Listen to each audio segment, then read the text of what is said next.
Welcome to दिलआज़ाद academy. मुझे कहते हैं हारून दिलआज़ाद। आज मैं स्टार्ट करने जा रहा हूँ रेनिन मार्टिन के लेक्चर्स। रेनिन मार्टिन एक बहुत ही बेसिक और इम्पोर्टेंट किताब है जो कि आपके बेसिक ग्रामर और सेंटेंस स्ट्रक्चर को बेहतरीन कर देगी। आप मैट्रिक में हैं, एफएससी में हैं, पीएमएस कर रहे हैं, सीएसएस कर रहे हैं, आईएएस कर रहे हैं या कोई भी जॉब की टेस्ट की तैयारी कर रहे हैं, तो ये बुक आपकी अंग्रेजी के सेक्शन को इम्प्रूव करने में बहुत मदद। हर साल एफपीएससी एक रिपोर्ट शाया करती है जिसमें वो कहते हैं कि अंग्रेजी का जो पेपर होता है वो फेल इसलिए होता है कि कैंडिडेट्स बेसिक सेंटेंस स्ट्रक्चर की मिस्टेक्स और बेसिक ग्रामेटिकल मिस्टेक्स करते हैं, जिसकी वजह से उनका एसे और प्रेसी का पेपर फेल हो जाता है। और ये किताब आपके एसे और आपके प्रेसी के पेपर में बहुत हेल्पफुल होगी जब आप सेंटेंस लिखना होगा। आप मेरे लेक्चर्स को फॉलो कीजिएगा। आज चैप्टर 1 और चैप्टर 2 करूंगा और इसके साथ साथ सारी बुक के लेक्चर्स आपके लिए मैंने कंपाइल किए हैं और फिक्र करने की कोई ज़रूरत नहीं है अगर आपके पास बुक नहीं है। ये जो लेक्चर्स मैंने कंपाइल किए हैं ये वर्ड टू वर्ड कंपाइल किए हैं और सिर्फ इनको मैं एक्सप्लेन करूंगा आप लोगों के लिए। और रिक्वेस्ट यही है कि आप एक पेन और पेपर ले लें और इन चीज़ों को लिखना शुरू कर दें। जब आप इन चीज़ों को लिखेंगे, उनको रिवाइज करेंगे तो ये बेहतरीन हो जाएगा और फिर आपको कभी भूलेगा नहीं। Chapter 1 sentence. दुनिया में बहुत सी ज़बानें हैं और हर एक ज़बान के लफ्ज़ होते हैं। जब वो लफ्ज़ को हम एक तरतीब देते हैं, उनको ऑर्गेनाइज करते हैं, उनको अरेंज करते हैं तो सेंटेंस बनता है। फॉर एग्जाम्पल मैं ये कह दूं कि मैं सो रहा हूं या मैं खेल रहा हूं तो एक सेंस बनता है। लेकिन अगर मैं ये कह दूं कि पहाड़, समुंदर, चिड़िया, तितली, तो ये एक सेंस नहीं बनता। तो सेंटेंस क्या चीज होती है? Sentence a group of words which makes complete sense is called. कि वो एक group of words, combination of words जो कि आपको कंप्लीट सेंस दे, उसको सेंटेंस कहते हैं।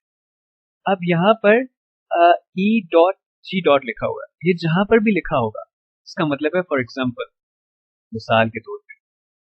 और हाँ, अगर आप बिगिनर भी हैं, अगर आपको अंग्रेजी बिल्कुल भी नहीं आती और आप इन लेक्चर्स को फॉलो करेंगे तो believe me, at the end of this book आप जमीन से आसमान पर चले जाएंगे। आपका ग्रामर इंप्रूव हो जाएगा, आपका सेंटेंस स्ट्रक्चर इंप्रूव हो जाएगा, आपके पास एक बहुत ही ज्यादा मिकदार में वोकैब आ जाएगी। सो जब भी मैं पढ़ाऊं तो पेन एंड पेपर साथ लेके बैठें और इन बेसिक चीजों को आप लिखें। और बेसिक चीजें इसलिए बता रहा हूँ कि बहुत से ऐसे लोग हैं जिनको नहीं पता कि ई डॉट जी किसके लिए स्टैंड करता है। उन लोगों के लिए मैं बता रहा हूँ कि ई डॉट जी का मतलब होता है for example, little Jack set in a corner. Little Jack किनारे पर बैठा हुआ है, तो ये कंप्लीट सेंस दे रहा है, ये कंप्लीट सेंस दे रहा है। उसके बाद है kinds of sentences. There are 4 kinds of sentences. Number 1 declarative or assertive sentences, number 2 interrogative sentences, number 3 imperative sentences and number 4 exclamatory sentences। हम इनको वन बाय वन एक्सप्लेन करेंगे। डिक्लेरेटिव और assertive sentences, ये वो सेंटेंसेस होते हैं जिनमें हम कोई चीज बयान करते हैं, कोई स्टेटमेंट देते हैं, कोई ऐलान करते हैं। A sentence which makes a statement or assertion is called declarative or assertive sentence। वो सेंटेंस जिसमें ऐलान किया जा रहा हो या कोई स्टेटमेंट दी जा रही हो उसको declarative और assertive sentence कहते हैं। For example, हमटी Dumpty said.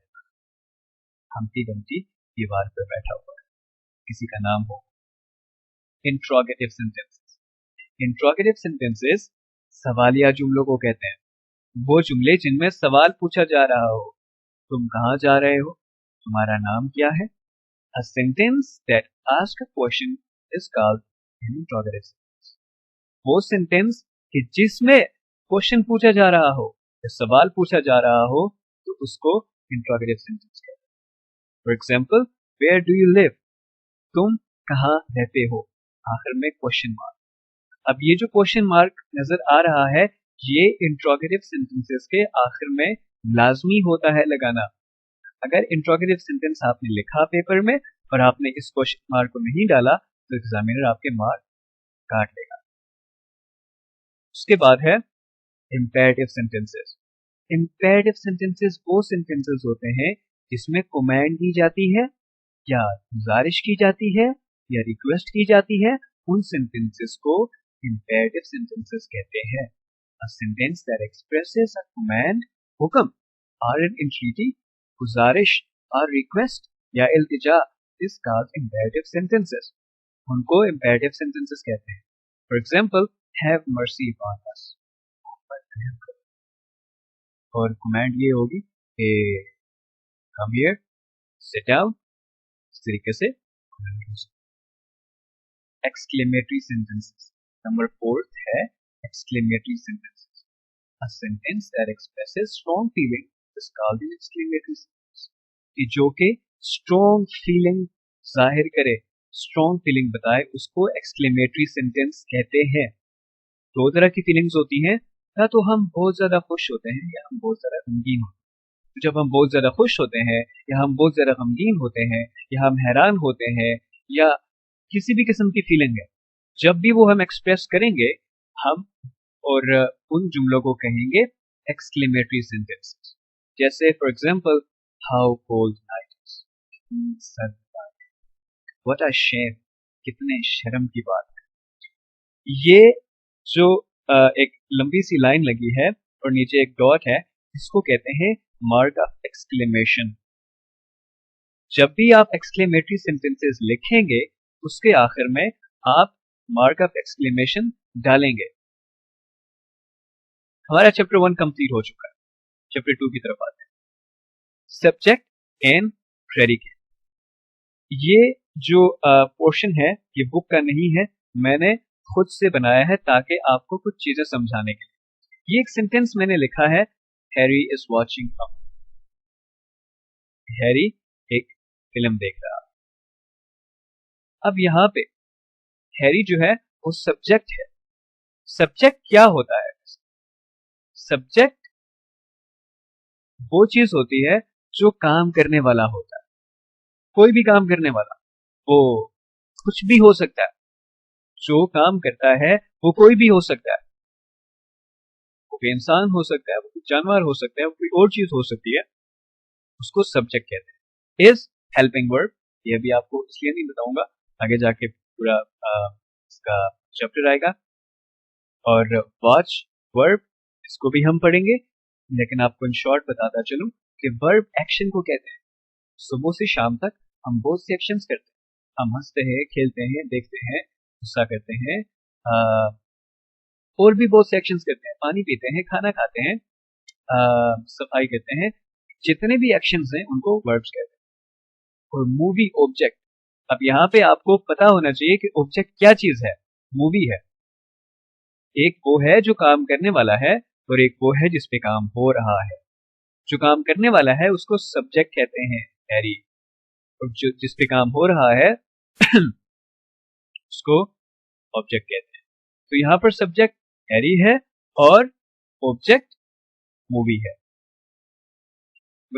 when we make a sentence, number 1, we name some person or thing.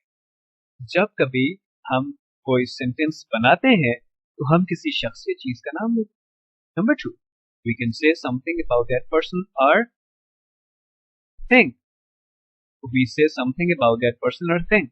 दूसरी चीज क्या होती है, हम उस बंदे या उस चीज के बारे में कुछ कहते हैं। सबसे पहले तो उस बंदे का नाम होता है या उस चीज का नाम होता है, या उस चीज या उस बंदे और या वो बंदा या वो चीज जो काम करने जा रहे हैं, वो होता है। In other words, we must have a subject to speak about. Predicate which tells something about subject.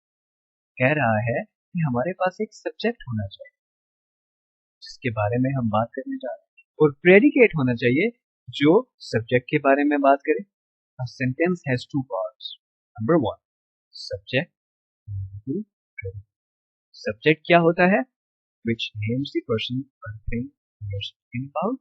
जिस बंदे या चीज के बारे में हम बात कर रहे हैं, या predicate which tells something about subject, जो सब्जेक्ट के बारे में हमको बताए। For example, the boy stood on burning. एक लड़का जो है वो जलते हुए तख्ते पर खड़ा है। अब यहाँ पर सब्जेक्ट क्या है? सब्जेक्ट क्या है? The boy stood on the burning deck. Stood on the burning deck predicate है। आप कुछ लम्हे के लिए सपोज करें कि बॉय है ही नहीं, इस जुमले में, इस सेंटेंस में द बॉय है ही नहीं, तो पीछे बच जाएगा stood on the burning deck. आप सपोज कर लें कि बॉय है ही नहीं, पीछे बच जाएगा stood on the burning deck. क्या stood on the burning deck complete meanings convey कर रहा है? बिल्कुल नहीं। इसलिए इसको हम प्रेडिकेट कहते हैं कि प्रेडिकेट वो होता है जो सब्जेक्ट के बिना अधूरा होता है, इनकम्प्लीट होता है। तो प्रेडिकेट कब कंप्लीट होता है? जब उसके साथ सब्जेक्ट लग जाएगा। अब ये पूरा सेंटेंस है, अब एक मीनिंगफुल सेंटेंस है, लेकिन अगर सब्जेक्ट हटा देंगे तो प्रेडिकेट वाले वो जो है ये जो लाइन है, ये वो जो सेंटेंस है वो इनकम्प्लीट रहेगा। सो द बॉय क्या है? सब्जेक्ट है, और stood on the burning deck predicate है। अच्छा, अब क्या होता है कि usually most of the times subject शुरू में आता है, जैसे कि द बॉय, ऊपर आया था हैरी, लेकिन यहाँ पर नीचे देखिए subject of the sentence usually comes first, पहले आते हैं, पर occasionally it is put after the predicate. लेकिन बाज़-औक़ात कभी कभी प्रेडिकेट के बाद भी आ सकता है। For example, here comes the bus. कौन सी चीज आ रही है? बस आ रही है। कौन सी चीज आ रही है? बस आ रही है। सो यहाँ पे बस सब्जेक्ट है लेकिन बाद में आया है। सो आपने देखना है कि काम कौन कर रहा है, चाहे वो पहले आए या वो बाद आए, उसकी कोई problem. Sweet are uses of adversity. Sweet are the uses of adversity. इस जुमले का मतलब ये एक वर्ब है। इस जुमले का मतलब ये है कि आपको हमेशा बुराई में से भी अच्छाई निकालनी चाहिए। बुरी सिचुएशन में भी आपको पॉजिटिव रहना चाहिए, उसके भी पॉजिटिव एस्पेक्ट्स हो सकते हैं, ये होते हैं। इन इंपेरेटिव सेंटेंसेस ऊपर आपको बताया था, जो होपिया जुमले होते हैं, सब्जेक्ट इज लेफ्ट आउट, वहां पर सब्जेक्ट लेफ्ट आउट होता है। अब मैं एक रिक्वेस्ट कर रहा हूं, प्लीज गिव मी वाटर, मेहरबानी करके मुझे पानी दो। अब वहां पर मैं उससे रिक्वेस्ट कर रहा हूं, और एक चीज श्योर है कि मैं किसी ना किसी बंदे से तो बात कर रहा हूं, इसलिए मुझे वहां पर सब्जेक्ट लगाने की जरूरत नहीं है। या मैं कहता हूं कि गेट लॉस्ट, तो वो जो मैं गेट लॉस्ट कह रहा हूं, ये फॉर श्योर है कि मैं किसी न किसी को कह रहा हूं कि यहां से चले जाओ, तो वहां पर सब्जेक्ट लगाना लाजमी नहीं होता। फॉर एग्जाम्पल, सिट डाउन, यहां पर है सिट डाउन, बैठ जाओ, तो यहां पे सब्जेक्ट यू इज अंडरस्टूड। ये अंडरस्टूड है कि मैं किसी न किसी को कह रहा हूं कि हे यू सिट डाउन, ठीक है। थैंक हिम, अब ये भी अंडरस्टूड है, मैं किसी से कह रहा हूं कि उसका शुक्रिया अदा करो, thank him. Here too subject you is understood. हमारा पहला चैप्टर, हमारा दूसरा चैप्टर कंप्लीट हो चुका है। अब हम आते हैं exercise number 1। Exercise number 1 subject और प्रेडिकेट के बारे में। इसमें हम सब्जेक्ट देखेंगे कि कौन कौन से सब्जेक्ट्स हैं और कौन कौन से प्रेडिकेट्स। नंबर 1 है The cackling of geese saved him। ये भी प्रोवर्ब है। इसका मतलब गूस कहते हैं हंस को।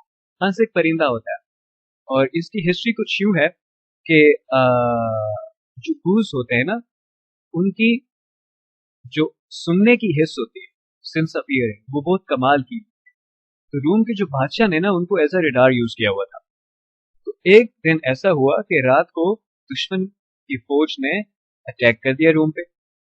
तो ये जो गीज थे, इन्होंने कैकल करना शुरू कर दिया, इन्होंने टरटराना शुरू कर दिया। तो वहां से ये मशहूर हो गया द कैकलिंग ऑफ गीज सेव्ड रूम, कि वो टरटरा रहे थे हंस, और इस तरीके से वो जाग गए और उन्होंने दुश्मन के अटैक को नाकाम बना दिया। अब यहाँ पे कैकलिंग ऑफ गीज सब्जेक्ट है। कैकलिंग ऑफ गीज क्या चीज है? सब्जेक्ट है saved room, predicate. Sentence number 1 हो गया। Sentence number 2, The boy stood on the burning deck. Boy subject है, stood on the burning deck predicate है। Boy stood on the burning deck का मतलब है एक लड़का जो कि जलते हुए तख्ते पे खड़ा है। Tubal-Cain was a man of might. वो Tubal-Cain एक पावरफुल आदमी था। Was a man of might का मतलब है कि वो एक पावरफुल आदमी था, शान वाला आदमी था। और इसमें Tubal-Cain सब्जेक्ट है, was a man of might, ये प्रेडिकेट है। अगर हम लेट्स सपोज कि हम Tubal-Cain को मिटा देते हैं, खत्म कर देते हैं, तो was a man of might का कोई सेंस नहीं बन रहा। इसलिए प्रेडिकेट सब्जेक्ट के बिना अधूरे होते हैं। इस चीज को आप ज़हन में बिठा लें। सब्जेक्ट लाजमी होता है और अगर सब्जेक्ट ना हो तो सेंटेंस कंप्लीट नहीं होता। उसके बाद नंबर 4 सेंटेंस है, stone walls do not move. कि सिर्फ पत्थर की दीवारों से या खाने नहीं बनते। उसमें ऑफ कोर्स बंदे होंगे तो वो कैद खाना कहलाएगी। सो स्टोन वॉल्स सब्जेक्ट है, do not make a person ready. Sentence number 5, the singing of birds to happiness. परिंदों का गाना या परिंदों का चहचहाना हमको महसूस करता है, हमको मुसर्रत देता है। So singing of birds subject है और delight us predicate है। Miss Kitty was rude. Miss Kitty जो है वो एक दिन टेबल पे बहुत ज्यादा रूड थी। रूड का मतलब है कि सख्त लहजे में बात करना। सो मिस केटी जो है वो सब्जेक्ट है और was rude at the table one day. Sentence number 7, he has a good memory. उसकी यादाश्त अच्छी है। यहाँ पे ही सब्जेक्ट है और has a good memory, dedicate. 8, bad habits grow unconsciously. अब कॉन्शियसली और अनकॉन्शियसली क्या होता है? कॉन्शियसली वो काम होता है जो हम इरादी तौर पे करते हैं, जिसका इरादा करते हैं, और अनकॉन्शियसली वो चीजें होती हैं जिनका हम इरादा नहीं करते, वो गैर इरादी तौर पर हो जाती है। So bad habits grow unconsciously, कि जो हमारी बुरी आदतें होती हैं वो गैर इरादी तौर पे बढ़ती रहती हैं, बढ़ती रहती हैं, बढ़ती रहती हैं। सो यहाँ पे बैड हैबिट्स बुरी आदतें सब्जेक्ट है और ग्रो अनकॉन्शियसली प्रेडिकेट है। Number 9, the earth revolves around the sun. Revolve का मतलब होता है घूमना। The earth जमीन को कहते हैं। The earth revolves around the sun. ये जो जमीन है वो सूरज के गिर्द घूमती है। तो सब्जेक्ट एक्शन कौन कर रहा है? अर्थ। और किसके गिर्द? सूरज के गिर्द। revolves around the sun. ये जो नेक्स्ट सेंटेंस है वो है predicate. Number 10, nature is the best physician. कि कुदरत जो है वो सबसे अच्छी तबीब है, सबसे अच्छी मौलिज है। So, nature सब्जेक्ट है, is the best physician, predicate. Edison invented the phonograph.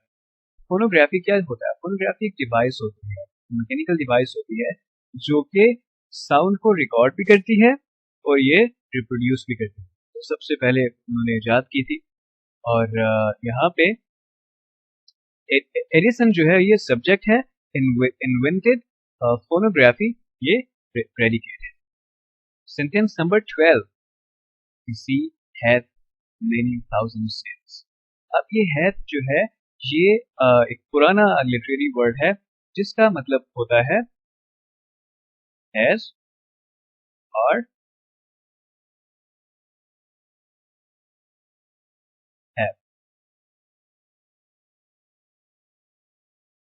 ये एक पुराना वर्ड है जिसका मतलब होता है has और have। The sea hath many thousand sails. sea subject है, hath many thousand sails ये predicate। Sentence number 13, we cannot pump the ocean dry. हम समुद्र को खुश्क नहीं कर सकते। we सब्जेक्ट है, cannot pump ocean dry predicate है। Sentence number 14 है कि borrowed garments never fit well, कि जो उधार लिए हुए कपड़े होते हैं वो हमको कभी फिट नहीं आते। borrowed garments सब्जेक्ट है, never fit well प्रेडिकेट है। borrowed का मतलब है उधार लेना, garments कपड़ों को कहते हैं। Number 15 the early bird catches the worm कि जो ये भी एक प्रोवर्ब है कि जो जल्दी उठता है वो पा लेता है। ये इसलिए कहा जाता है कि जल्दी जल्दी सुबह सुबह उठना चाहिए, ये प्रोवर्ब है। अर्ली बर्ड जो है वो सब्जेक्ट है, कैचेस द वर्म ये प्रेडिकेट है। वर्म कीड़े को कहते हैं और बर्ड परिंदे को कहते हैं। Number 16 all matter is destructible. Indestructible वो चीज होती है जो तबाह नहीं हो सकती। ये जितने भी मैटर हैं, जितने भी मादा हैं, वो तबाह नहीं हो सकते। ऑल मैटर सब्जेक्ट है, इज इंडिस्ट्रक्टिबल प्रेडिकेट है। Number 7 Islamabad is capital of Pakistan. Islamabad subject है, is the capital of Pakistan predicate है। Number 18 we should profit by experience. ये कह रहा है यहाँ पे कि हमको अपने तजर्बे से फायदा हासिल करना चाहिए। सो वी सब्जेक्ट है, should profit by experience predicate है। Sentence number 19 all roads lead to Rome. ये सारी सड़कें रूम को जाती हैं। ऑल रोड सब्जेक्ट है, लीड्स टू रूम प्रेडिकेट है। Sentence number 20 guilty conscience needs no excuse. Conscience जमीर को कहते हैं कि जो गिल्टी जो गुनाहगार कंसाइंस होता है उसको कोई एक्सक्यूज नहीं चाहिए होता। गिल्टी कंसाइंस सब्जेक्ट है, नीड्स नो एक्सक्यूज ये प्रेडिकेट है। नंबर 21 ब्यूटीफुल रेनबो सून faded away.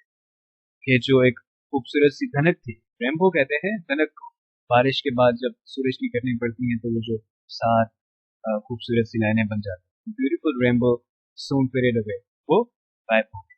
So beautiful rainbow subject है, वो faded away predicate. Number 22 no man can serve two masters. कि ये भी प्रोवर्ब है कि कोई एक बंदा एक से ज्यादा मास्टर्स को, एक से ज्यादा आकाओं को सर्व नहीं कर सकता, उनकी अदात नहीं कर सकता। नो मैन सब्जेक्ट है, can serve two masters predicate है। Number 23 a sick room should be well aired। इसका ये मतलब है, ये भी प्रोवर्ब है, जिस कमरे में एक बीमार होता है या एक पेशेंट पड़ा होता है उसको वेल एयर्ड होना चाहिए ताकि उसको हवा वगैरह लगती रहे और वो तंग ना हो। 24 due drops glitter in the sunshine. Due drops ओस के कतरे होते हैं, बारिश होती है घास पे तो ओस के कतरे बन जाते हैं। Glitter in the sunshine, glitter कहते हैं चमकना, कि जो ओस के कतरे होते हैं वो जब सूरज होता है तो उसमें चमक रहे होते हैं। Sentence number 25 I shot an arrow into the air. मैंने हवा में एक तीर मारा। तो आई सब्जेक्ट है, shot an arrow into air ये प्रेडिकेट है। Sentence number 26 a barking sound shepherd hears। अब यहाँ पे the shepherd ये सब्जेक्ट है। शेफर्ड कहते हैं जो बकरियां चुराने वाला होता है, और बार्किंग साउंड्स, बार्किंग कहते हैं वो जब कुत्ते भौंकते हैं तो उसको बार्क कहते हैं। Barking sounds shepherd hears. तो शेफर्ड सब्जेक्ट है और बार्किंग साउंड सब प्रेडिकेट है।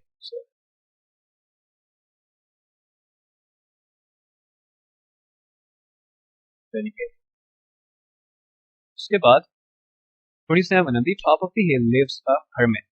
हर्मिट एक परहेजगार को कहते हैं जो कि तन्हाई पसंद होता है और वहां पर इबादत करता है। हिल पहाड़ की चोटी को कहते हैं, कि एक पहाड़ की चोटी पे एक परहेजगार इंसान रहता है। द हर्मिट सब्जेक्ट है, on the top of the hill predicate. हमारे पहला और दूसरा चैप्टर कंप्लीट हो चुका अलॉन्ग विद एक्सरसाइज नंबर 1, और आप इसको प्रैक्टिस कीजिए, इसको सुने और इसको इम्प्लीमेंट करने की कोशिश करें। आई होप सो के सेंटेंसेस, सब्जेक्ट, प्रेडिकेट और आज जो भी आपको करवाया वो आप को याद रहेगा, और बहुत जल्द हाजिर होऊंगा सेकंड लेक्चर के साथ। और जाने से पहले यही रिक्वेस्ट करूंगा कि चैनल को सब्सक्राइब कीजिए और बेल आइकन को प्रेस कीजिए ताकि आपको हमारे सभी लेक्चर्स मिलते रहे। स्टे ब्लेस्ड, मिलते हैं दूसरी वीडियो के साथ।